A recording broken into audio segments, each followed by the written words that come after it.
Bonjour, good afternoon, and welcome to this press conference to present the Startup and Scale-Up strategy that was adopted today in the college. I have the pleasure to welcome in the press room Executive Vice President Séjourné and Commissioner Zaharieva. Just one point before giving the floor to EVP Séjourné.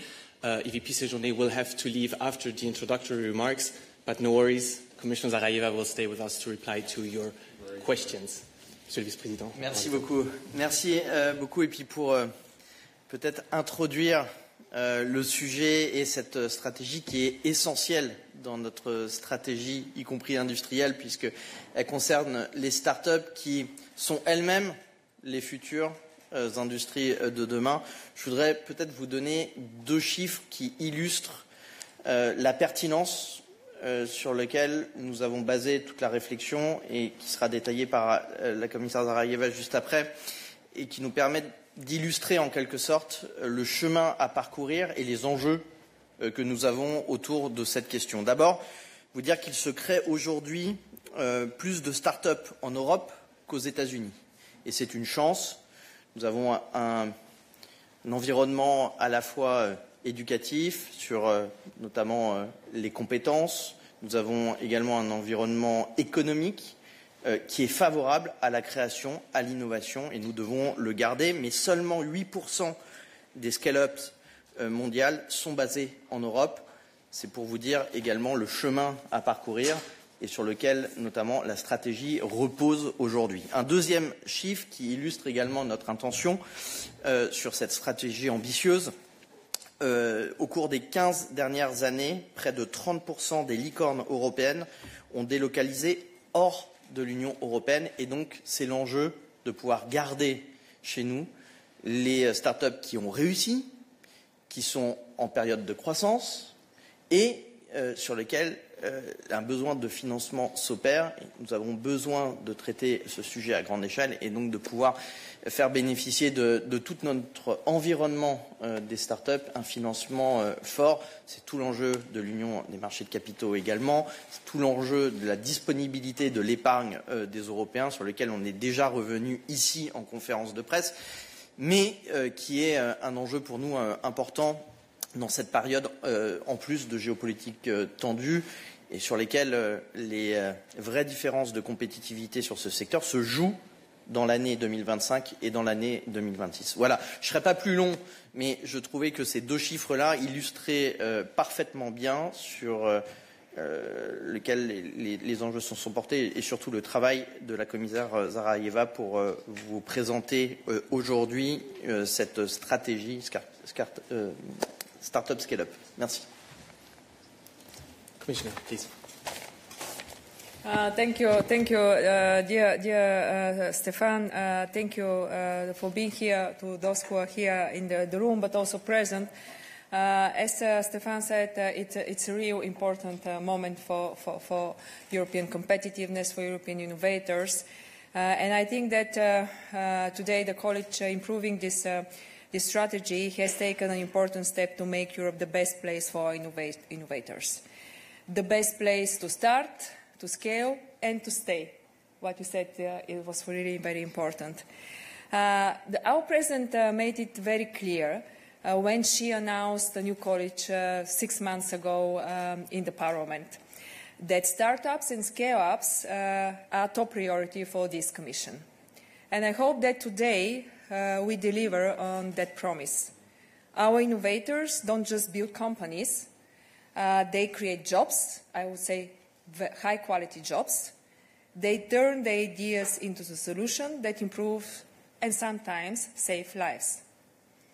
The good news is that we are not starting from scratch. We are home to 35,000 early-stage startups. We don't lack talent. We don't lack ideas. And now we need a plan how to maximize this potential. And I believe that this strategy, with the 5 areas of action, is present this plan. These 5 areas are innovation-friendly regulation, better finance, fast market uptake and expansion, and support for the best talent and last but not least, access to infrastructure, networks, and services. Let me tell you more about each of them. First, innovation-friendly regulation. Europe is recognized for its strong regulatory standards, providing stability and trust in EU and non-EU investors. And in the current geopolitical situation, I think this is very important and this predictability matters. At the same time, a European innovator who wants to start a company from zero struggles with 27 different company rules, taxation regimes, and ways to test his or her ideas. This is why we introduced the 28th regime for innovative companies. Digital by default, borderless by design, it will give the innovative companies the option to operate under a single and simple set of rules. The European Innovation Act will support startups and growing companies across Europe. Also, regulatory sandboxes will offer startups a safe place to test their ideas in real time. Sandboxes not only help startups, but also build trust with authorities, attract investment, and when used for local projects can grow communities. The second action, or pillar, better finance for startups and scale-ups. Capital matters, and the good news is that Europe has it. But we need to connect all this capital to the needs of our innovators. The European Union public sector has been quite instrumental in developing the venture capital investments, and we see good results in the seed phase, as Stéphane said in his introduction. But a clear funding gap persists when it comes to the scale-up financing of high-risk, capital-intensive technologies. To address key challenges in the functioning of the EU capital market and reduce market fragmentation, the Commission is implementing the Saving and Investment Union strategy. We will team up with the private investors to create the Scale-up Europe Fund, part of our European Innovation Council Fund. Why we are proposing the Scale-up Europe Fund? Let me provide some figures. For financing rounds above 50 million euro, European Union offers 1/7 of the capital available in the United States. We need a larger and better integrated EU venture capital market with more involvement of European institutional investors. In line with the political guidance, we will expand and simplify our European Innovation Council. Let me tell you that our European Innovation Council is one of the largest deep tech venture capital funds with the potential to raise 20 billion euro in financing for startups until 2027. The idea of the Scale-up Europe Fund is that provides direct equity participation for ticket size above the STEP program. The STEP program, for those who don't know, is up to 30 million euros. The fund will have a dual mission. First, it will secure that promising startups and scale-ups can grow in the EU. It will target sectors like biotech, quantum, AI, space, clean tech, and dual-use technologies, and so on and so forth. By doing so, the Scale-up Europe Fund will contribute to the technology sovereignty and economic security of the European Union. And second, the fund will be market-based and profit-making. The rationale here is straightforward. We cannot solve the big scale-up gap only with public money. Therefore, the strong emphasis on having private investors and private fund managers in this fund. The Scale-up Europe Fund will be complementary to the activities of the EIB and the EIF, who, as you know, don't do direct equity investment, they invest in funds and funds. The Commission, another very important measure in this chapter, so sorry that I spent so much time on this, but this is really a big issue of improve financial access to our innovators. Also very important action in this chapter is the Commission, in coordination with the EIB group, we work with large institutional investors to develop a voluntary European Innovation Investment Pact for those who commit to invest part of their assets under management into European Union funds of funds, venture capital funds, and unlisted scale-ups. The Commission will also work with the corporate sector and to create a European corporate network to better integrate large companies, corporate venture investors, and corporate procurers into the EU's innovation ecosystem and benefit from innovative solutions developed by the startups. The third chapter is fast market uptake and expansion. The successful commercialization into innovative products relies on a mix of risk-tolerant capital, market demand, and public support. We have the biggest market in the world of 450 million people, but in Europe, translating research into commercial success is still difficult. Why? While universities account for over 10% of patents filed at the European Patent Office, only 1/3 of those patents are commercially exploited. Additionally, the public procurement process in many European member states' countries is overly risk-averse, favouring established providers over startups.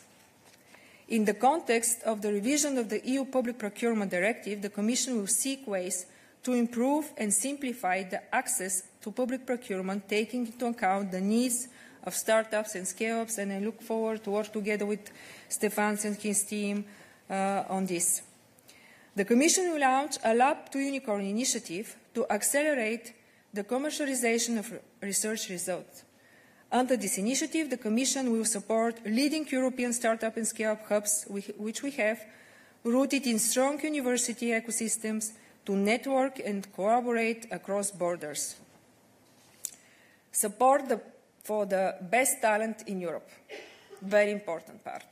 59% of startups in Europe have remotely distributed teams. And when it comes to the engineering teams, the number is 78% of engineering teams work remotely.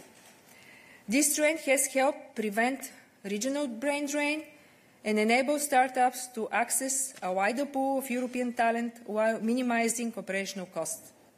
However, work in remote cross-border teams is difficult due to the complex of tax and social security obligations. Startups often cannot match the salaries and benefits offered by larger companies, making it difficult to attract top employees. The complexity around employee stock options, such as differences in tax treatment across EU, make it even more difficult for them to attract the best talent that they need. As part of Choose Europe campaign, we will roll out a blue carpet initiative for global talent. We will facilitate visas to attract top entrepreneurs and skilled workers who want to build a better future here with us. We will also explore the best practices concerning the treatment of employee stock options for startups, including considering legislative measures to harmonize certain aspects of their treatment. And finally, last but not least, access to infrastructure, networks and services. Access to excellent infrastructure is really crucial for the startups to be able to develop the ideas and to bring them to the market. So that's why the Commission is already working since years to give access to our innovators and our researchers to state-of-the-art, world-class infrastructure. So we will continue to do so through the developing charter of access for industrial users to research and technology infrastructures, continue to work on better access to AI computing facilities for the startups and innovators. So these are just some of the measures. I want to conclude that this is just the beginning, a promising first step, but what is really important is implementing the strategy.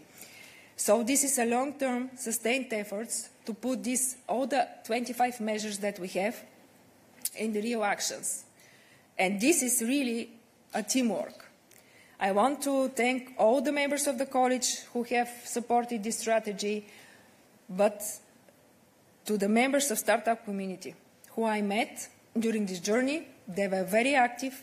We are working together, brainstorming together, and I want to mention some of them. Sorry that I forget something. I cannot mention all the excellent people that I met during this work. It's Simon Scheffer, Quark Parson, Kat Borunian, Bart Becks, Tom Wemeyer, and so on and so forth. So once again, thank you for everything, and I want to conclude with this. Choose Europe for startups and scale-ups. Thank you very much, Commissioner. Merci beaucoup, Monsieur le Vice-Président Exécutif, who can, by the way, stay for us at least for one question. Please, Raz. Thank you. Razia Akoch, AFP News Agency. I'm genuinely asking these questions because I'm just trying to understand, because there's a lot going on with the competitiveness agenda. Just a quick question on the Scale Up Europe Fund. Can you give us any numbers? Obviously, these questions are for both of you. And then I just want to go through, we've had the competitiveness compass, the single market strategy, multiple action plans, clean industrial deal. I'm really just trying to get my head around it, and maybe I'm just being dense. What is today's strategy? How is that different from what's been coming before? Because the 28th regime has been mentioned again. And you mentioned the European preference in the Q&A, take into account a possible European preference, but I don't think we've seen official paperwork to that end. Are we going to get something concrete on that, or again, am I being dense? Thank you. Thank you, Monsieur le Vice-Président. Ouais, permettez-moi de répondre à la première partie de votre question sur la cohérence de tous les textes. Et il y a une cohérence puisque nous avons voulu la présentation des textes européens sous une forme d'entonnoir. Le compas de compétitivité et la boussole de compétitivité était une manière pour nous de traduire les rapports Draghi et l'État dans des grands concepts européens qui nous permettent de décliner aujourd'hui, stratégie par stratégie, secteur par secteur. Pour des secteurs industriels, nous souhaitons avoir des plans d'urgence, mais également pour des secteurs dont nous avons des capacités de croissance en Europe et sur lesquels nous souhaitons avancer sur notamment les chiffres que a donné très justement la commissaire Zaharieva, notamment sur le financement de ces startups. Tout ça est très cohérent et en réalité a un dénominateur commun, c'est que dans cette période géopolitique, le Choose Europe devient également une politique de la Commission européenne. C'est la question de l'attractivité et donc tout notre travail sur l'environnement réglementaire, sur la suppression du red tape, sur l'organisation plus lisible des plans sectoriels que nous proposons avec des dialogues stratégiques et l'organisation d'un environnement réglementaire qui est favorable au business en Europe, et en même temps la sauvegarde de notre modèle européen qui n'est pas le modèle chinois, qui n'est pas le modèle américain et que nous souhaitons renforcer. Tout ça est très cohérent et c'est un pari économique sur l'avenir de la décarbonation. L'Europe ne produit pas d'hydrocarbures, nous devons décarboner et électrifier. L'avenir de la nouvelle industrie, avec la stratégie sur les start-up. L'avenir également sur la préservation des industries historiques, j'ai envie de dire, européennes, sur lesquelles il n'y a pas d'État, il n'y a pas de souveraineté sans production d'acier, sans production automobile, sans production de composants chimiques. Tout ça a sa cohérence et est très cohérent et encore plus dans la période que nous vivons. Et je voulais juste vous signaler un point, c'est que au moment de la rédaction des rapports Draghi et l'État, il fallait être sacrément visionnaire pour savoir dans quel état économique le monde était aujourd'hui. Force est de constater que ces deux rapports sont encore plus pertinents aujourd'hui qu'ils l'étaient il y a 6 mois. Et donc nous faisons que dérouler cette stratégie, souveraineté, stratégie économique, préservation des industries historiques pour notre propre souveraineté, réduction des dépendances et amélioration du cadre réglementaire et compétitivité européenne. Tout ça a sa cohérence économique et l'Europe a une stratégie et c'est un business plan. Sorry, just to complement what Stéphane Séjourné was just saying, we have a really clear plan. We started with a competitiveness compass, which translates the reports of Mr. Draghi to our action plan. Of course, we have the strategy, Saving Investment Union. Last week, we have a very important single market strategy, and this week is, of course, the startup and scale-up strategy. And they are all very connected. To be frank, success implementation of this strategy, it's really very connected with success implementation of the Saving Investment Union strategy and the single market strategy. Because all the actions that we have, legislative, soft measures, policy measures, the funds that we announced, will be not enough to tackle the gap of and fragmentation. So it's really important. They are really interlinked, interconnected, this strategy. It's a very clear plan, I would say, the Commission has here, how to implement and how to boost European competitiveness. On the fund itself, as I said, Saving Investment Union strategy is very welcomed by the community, but still the Council have to take a lot of actions to finalize our capital market union. But we don't have time to lose. We really don't have time to lose. We have to start acting now to fill this big gap that we have, because we don't want to wake up in some years and realize that more and more innovative companies leave Europe, not because we don't have capital in the European Union, but because we don't have big enough instruments to support their path, their growth, their scale-up. So that's why we are thinking how to motivate also, work together with the private sector to create this big venture capital fund, market-based, run by a private fund manager, to support these deep tech, very, very good companies that we have in Europe, to prevent them to leave Europe. I'm not able to mention now the numbers, but the goal is really to be much bigger than what we have now in European Innovation Council. This is what I can say. Obviously, it has to be big to be sustainable. Thank you very much. You have a follow-up, Paz. Please. The Buy European. There's just to take into account the possible European preference in public procurement, but I just wanted to know what the status is of, because Buy European is kind of, there have been some officials that have mentioned it in the media, and it's an important element of Europe's strategy moving forward. Actually, to support the European, I'll talk a little about the market demand, which is really important. To attract funds from private investments, you need to have a market demand. You need to have clients.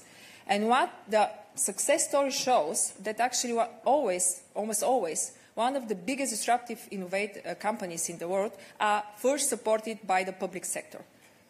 So we don't have concrete legislative proposals now, but the truth is that everything what we try to do, to work together with the member states, to think in a direction, for example, when this project is financed by public funds, European funds, to have a preferences to choose European innovations, because we have one, and we have quite good. So it's not everything that we should buy should be coming outside Europe. If we want to be serious to support our startups and scale-ups, we should show this on practice when we procure with public money. This was the goal of this announcement of this. Start to explain with the member states, thinking of the possibilities, for example, when, as I said, I repeat myself, when we have projects who are financed by the European funds, to have European preferences, to support our innovative companies, to have their first clients, and then to attract private investors. Thank you very much, Commissioner. Edith, please. Hi, thanks very much. Edith Hancock with Dow Jones Newswires. I think my question is actually a bit of a follow-up from Razia's as well, actually. Because, again, we're talking about this Made in Europe initiative and this Buy European initiative. Would a company that is already in some form of investment partnership or in some sort of deal with, say, a US tech giant, take Mistral, for example, be less likely to access EU support? And can you expand on what you see as like the goal of what you would like Made in Europe to be? No, we are not saying this at all. I mean, I think that cooperation is really important. And actually, speaking about, for example, innovation and science, the science in nature is very open, and we want Europe to keep this open mindset. But it doesn't mean that we shouldn't protect our sovereignty and put efforts to have our own technological sovereignty. This is the goal of this, not cutting access to the funds for those companies who cooperate with big giants. Is never said. You cannot see this in any of our documents, actually, of the Commission. No in this strategy, no in the previous one, which was mentioned. So this is linked with our tech sovereignty, with the sovereignty and security of our citizens. The COVID shows that we are too dependent in many aspects, and now the war shows again the war of aggression in Ukraine. So we should really open our eyes and we should really support our innovators and our companies. But we are not saying that we are not going to support the companies who already, or even to motivate them to have cooperation with other companies. It is. One short follow-up and then I go online.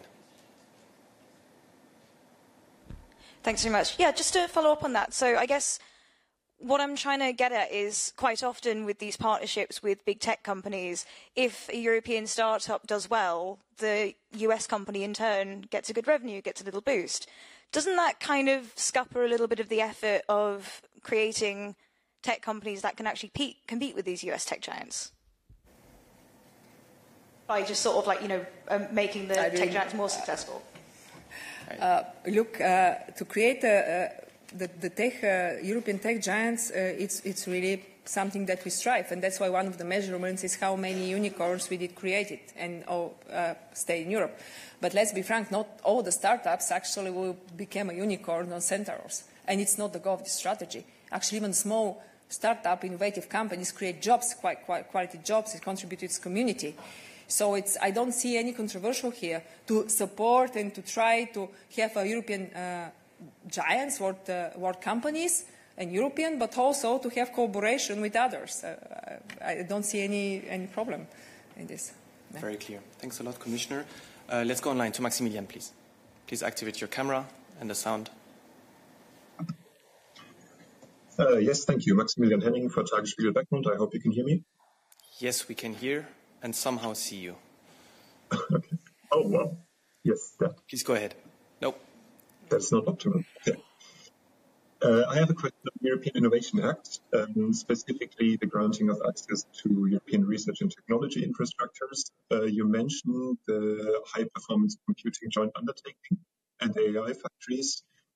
Could you be more specific? Is that what you aim for access for, or what else do you want to aim for with that? Thank you. This is, yes.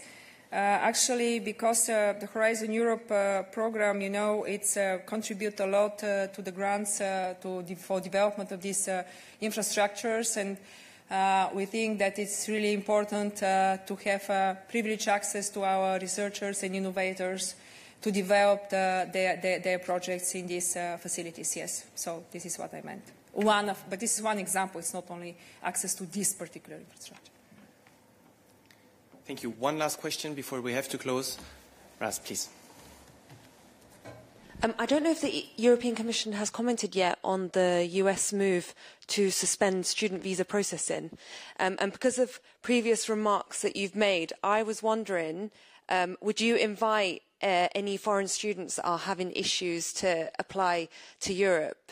Because sometimes Europe's issues on attitude towards migration makes me think, do you want foreign students or not? I sometimes get confused. So would you say come to Europe, come and study here? And do you have any comment on the US move anyway? Thank you. What I can say, it's Europe want to be the best place for the world talent to come, to go to universities, create startups, scale-ups, and stay. Research, became researchers. So that's why we are so focused on Choose Europe. Choose Europe for science, Choose Europe brand for the talented people to come and, as I said in my introduction, work with us to create a better future for our planet, I would say, not only for Europeans. So it's a strange move. I cannot comment and predict why and what will contribute. Obviously, Harvard University is in dialogue with the government, and they will suit them. I don't know exactly. Its development is every day. I don't think this is really good for in general, for science, for the democratic world, even if you want to say. Because what we want to do in Europe is to show the talented people, the scientists, the researchers, that for Europe scientific freedom matters, that for Europe to support the researchers and innovators to do the research freely matters, and it's important, and that the doors in Europe, it's open for them. That's why we started and launched this Choose Europe initiative. You remember in the beginning, on 5th of May, our president announced this package of 500 million euro support, but we developed this package with the member states. It was absolutely unprecedented support from the member states. We announced 60 initiatives, similar initiatives in every member state to attract talented people in the European soil. We will continue to do so through visa facilitation. We are going to propose legislation in European Research Area Act to embed the scientific freedom in the law. This is an important sign for them, I think, for the world scientists and researchers. And of course, we are working with our services in the member states to protect the scientific data. Who start to become access to those data is a problem for European scientists, especially linked with climate, linked with health, some data with health. So we are developing this Choose Europe initiative. It's not, as I said, one-act play. Yeah. Thank you very much, Commissioner. This closes this press point. Have a good afternoon.